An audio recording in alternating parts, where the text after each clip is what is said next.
Hi guys, welcome back. Today we are going to go somewhere deeply personal, and I want to start with a question. Have you ever reacted to something in your relationship? A tone of voice, a moment of silence, a cancelled plan, with an intensity you yourself could not fully explain?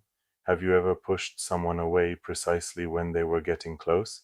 Have you ever repeated the same painful relationship pattern, different person, same story, and wondered why? If any of that resonates, I want you to understand something before we go any further. You are not broken. You are not difficult. You are not unlovable. You are someone whose nervous system learned to survive in an environment that was painful, unpredictable, or unsafe.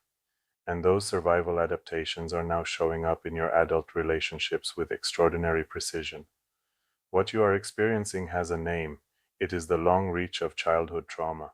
Today we are going to understand it completely at the neurobiological and psychological level, and then we are going to talk about how to actually heal it.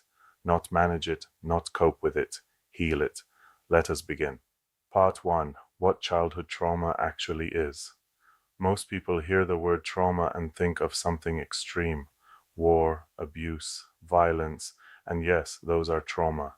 But the clinical definition is substantially broader than most people realize. Trauma is not defined by the event itself. Trauma is defined by the response of the nervous system to an experience that overwhelms its capacity to process and integrate. As Dr. Bessel van der Kolk, one of the world's leading trauma researchers, states clearly, the body keeps the score. Trauma is not stored as a memory you can consciously access and reason with.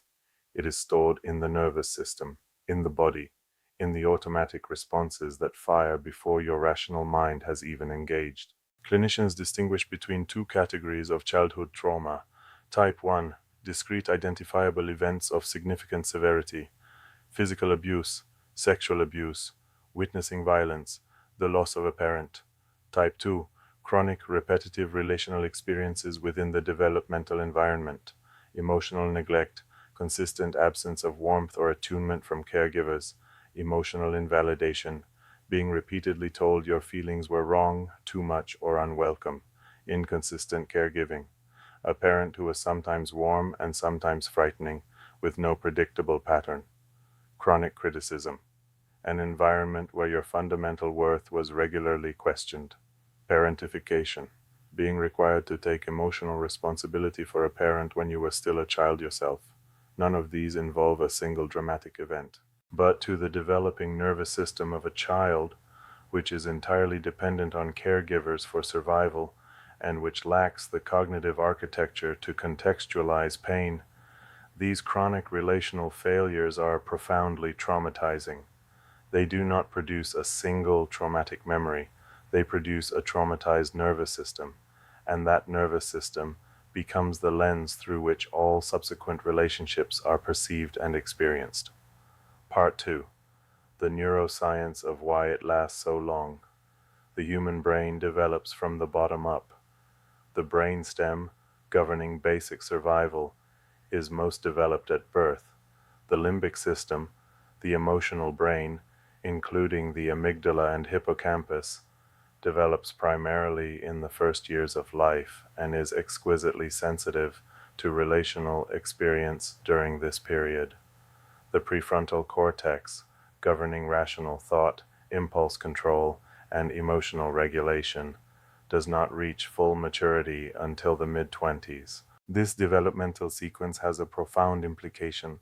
Early relational experiences are encoded primarily in the limbic system, in emotional and body-based memory, before the prefrontal cortex is sufficiently developed to consciously process them. They are not stored as narratable, autobiographical memories. They are stored as nervous system states, as body sensations, as automatic emotional responses, not as I remember when my father was unpredictable, but as a nervous system that floods with anxiety when any authority figure raises their voice, not as I remember feeling abandoned when my mother was emotionally unavailable, but as a panic response when a partner does not reply to a message quickly. The amygdala, the brain's threat detection system, processes incoming information for threat significance before it reaches the prefrontal cortex for rational evaluation. In an individual whose amygdala has been conditioned by early trauma to detect threat in relational situations, this produces what appear to be disproportionate emotional reactions. The partner arriving home late does not merely cause mild irritation, it activates abandonment encoding in the amygdala, which fires a threat response proportional not to a traffic delay, but to the original experience of being left. This is what being triggered actually means neurologically. It is not weakness, it is a nervous system responding at full intensity to a present stimulus that has been associated through learning with a past threat. Part 3. The 4 attachment styles created by childhood trauma. The most directly relevant framework for understanding how childhood trauma manifests in adult relationships is attachment theory, developed by John Bowlby and extended through the empirical work of Mary Ainsworth and Mary Main. Attachment theory proposes that the quality of the bond between a child and their primary caregiver creates an internal working model, a cognitive and emotional template that encodes the answers to 3 fundamental questions. Am I worthy of love? Are others reliable and trustworthy? Is the world safe? These templates are formed in the first years of life and become the unconscious filter through which all adult relationships are experienced. 4 primary attachment patterns have been identified. Secure attachment develops when the caregiver is consistently available, attuned, and responsive. The child learns that expressing needs leads to having them met, that relationships can be trusted, that they are fundamentally worthy of love. In adulthood, securely attached individuals tolerate vulnerability, communicate needs directly, regulate emotions effectively, and maintain stable self-worth. Anxious attachment develops when the caregiver is inconsistently available, sometimes warm, sometimes emotionally absent, with no predictable pattern. The child's attachment system becomes chronically hyperactivated, constantly monitoring for signs of availability, escalating distress to maximize the probability of a response. In adulthood, anxiously attached individuals experience chronic preoccupation with relationship security. They need frequent reassurance. They interpret ambiguous cues, a delayed message, a quiet mood, as evidence of rejection. They experience emotional flooding in response to perceived relational threat, and they frequently engage in behaviors, excessive reassurance seeking, jealousy, emotional protest, that paradoxically push partners away, creating the very rejection they most fear. Avoidant attachment develops when the caregiver is consistently emotionally unavailable or rejecting of vulnerability. The child learns that expressing emotional needs leads to withdrawal or criticism, and so the child develops an adaptive strategy, deactivating the attachment system, suppressing emotional needs, becoming self-sufficient. In adulthood, avoidantly attached individuals present as highly independent and uncomfortable with emotional intimacy. They feel suffocated by partners who need closeness. They withdraw precisely when relationships become more emotionally intense. Beneath the self-sufficiency lies the original wound, the knowledge that emotional needs are dangerous to express. Disorganized attachment develops when the primary caregiver is simultaneously the source of fear and the source of comfort. This creates an irresolvable neurological dilemma for the child. The threat system identifies the caregiver as dangerous. The attachment system simultaneously drives toward them for safety. In adulthood, disorganized attachment produces contradictory relational behavior. Intense desire for closeness combined with profound terror of it, push-pull dynamics, drawing partners in and then pushing them away when they get too close, and frequently, the unconscious selection of partners who recreate the original dynamic, simultaneously frightening and familiar, because the nervous system orients toward what it knows, even when what it knows is painful. Part 4. How childhood trauma specifically shows up in adult relationships. Let us now be specific about the mechanisms through which childhood trauma expresses itself relationally. The first is trauma repetition compulsion, the unconscious tendency to recreate the relational dynamics of early traumatic experiences in adult relationships.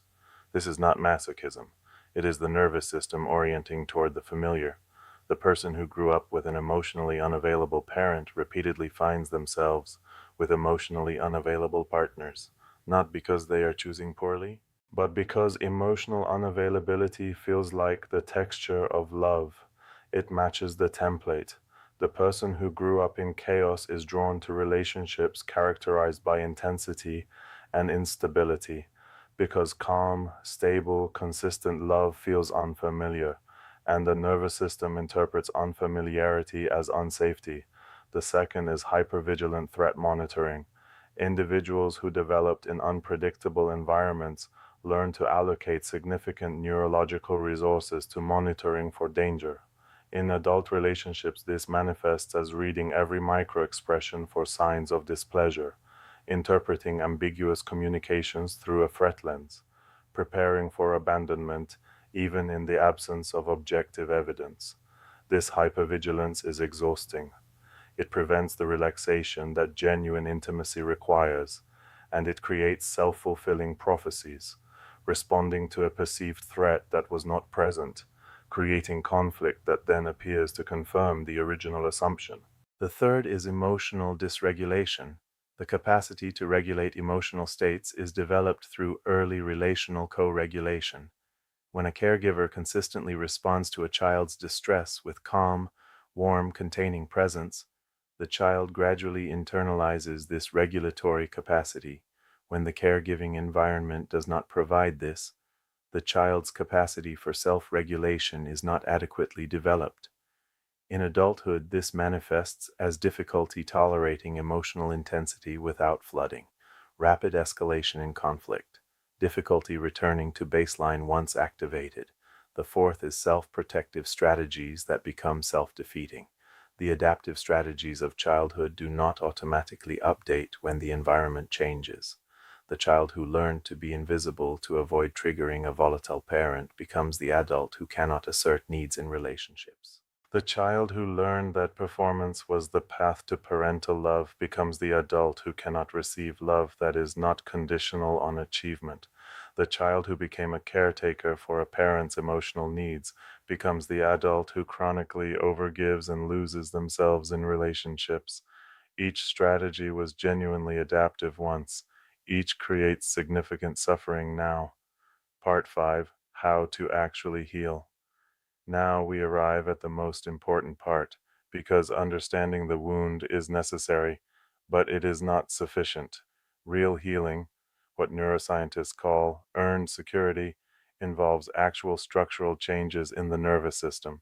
New neural pathways are built. Old conditioned responses are updated. The implicit relational templates encoded in childhood are genuinely revised. This is possible. The neuroscience of neuroplasticity makes this unambiguous. Here is what the evidence supports. The first intervention is building a coherent narrative. Research by Mary Main demonstrated that the single strongest predictor of healing from insecure attachment, regardless of how difficult the childhood was, is the capacity to create a coherent, integrated narrative of early experiences. Not a happy narrative, not one that minimizes pain, but one that makes sense, that integrates both the painful and positive aspects, that allows for understanding of self and caregivers as complex human beings. This is the work of therapy, and it is the foundation of everything else. The second intervention is trauma-focused psychotherapy, EMDR, eye movement desensitization and reprocessing, has one of the strongest evidence bases in the trauma treatment literature. Through bilateral brain stimulation while holding traumatic material in mind, EMDR facilitates the reprocessing of memories that were encoded in fragmented, overwhelming form, integrating them into the broader autobiographical memory network in a way that removes their current emotional charge. Somatic experiencing, developed by Peter Levine, works with the body-based dimension of trauma, addressing the incomplete physiological survival responses that remain frozen in the nervous system. Internal family systems, developed by Richard Schwartz, works compassionately with the protective parts of the personality that developed in response to early pain, the inner critic, the people pleaser, the avoidant part, helping them to relax their protective roles as the core self becomes stronger and safer. The third intervention is corrective relational experience. Developmental trauma occurs in relationship, and it heals in relationship. The therapeutic relationship itself, when it provides consistent attunement, reliable boundaries, and the capacity to repair ruptures, functions as a corrective experience that begins to revise the implicit relational templates of childhood, as does the gradual willingness to risk vulnerability in safe relational contexts outside of therapy. Every experience of being genuinely seen, heard, and met without abandonment or criticism updates the internal working model, however incrementally. The fourth intervention is body-based practices. Given the somatic nature of trauma encoding, practices that work directly with the body and nervous system are central to healing. Trauma-sensitive yoga, studied extensively by Bessel van der Kolk, reconnects survivors with interoceptive awareness that trauma severs. Breathwork, particularly slow, extended exhalation, directly activates the vagus nerve and shifts the autonomic nervous system from sympathetic threat readiness toward parasympathetic safety. Even 5 minutes of slow breathing daily, 4 counts in, 6 counts out, produces measurable changes in heart rate variability and autonomic regulation over time. The fifth intervention is supplementation to support neurological healing. No supplement heals developmental trauma. That requires the therapeutic and relational conditions we have discussed, but the neurological substrate of healing can be meaningfully supported. Omega-3 fatty acids, 2 to 4 grams of combined EPA and DHA daily, support the synaptic plasticity underlying new neural pathway formation and reduce neuroinflammation. Magnesium glycinate, 300 to 400 milligrams daily, reduces HPA axis hyperreactivity and supports GABAergic inhibitory tone, meaningfully lowering baseline anxiety and hypervigilance. Ashwagandha, 300 to 600 milligrams of standardized root extract daily, has demonstrated in multiple randomized controlled trials significant reductions in cortisol, perceived stress, and anxiety, directly relevant to the chronic stress state of unresolved trauma.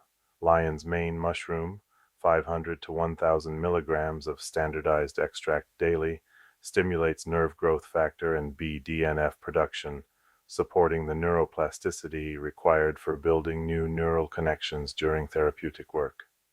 L-theanine, 200 to 400 milligrams, promotes the calm, present moment alertness that supports the capacity for therapeutic engagement and emotional processing. And sleep, 7 to 9 hours of high-quality sleep, is non-negotiable. Sleep is the primary period of memory consolidation and emotional processing. The glymphatic system clears neuroinflammatory byproducts during slow-wave sleep. Healing is dramatically slower without it. Let me bring everything together. Childhood trauma is not a life sentence. It is a wound. And like all wounds, given the right conditions, the right treatment, and sufficient time, it can heal. The relational templates created in childhood, the attachment patterns encoded before language existed, the nervous system adaptations that show up as hypervigilance, emotional flooding, self-sabotage, and repetition compulsion in adult relationships, none of these are permanent. The brain retains its capacity for structural reorganization throughout life. But healing requires courageous self-inquiry, professional therapeutic support that engages the body-based dimension of the encoding, corrective relational experience, and patience with a process that is not linear. The measure of progress is not the absence of old responses. It is the gradually increasing space between the trigger and the reaction. That space between stimulus and response is what healing creates, and in that space is freedom. The freedom to relate not from the wound, but from who you actually are. Thank you so much for watching. If this video reached something in you, share it with someone who needs to hear it. Subscribe for more content at this level of depth, and leave a comment below, because the first step toward healing is always the same, the willingness to look. See you in the next one.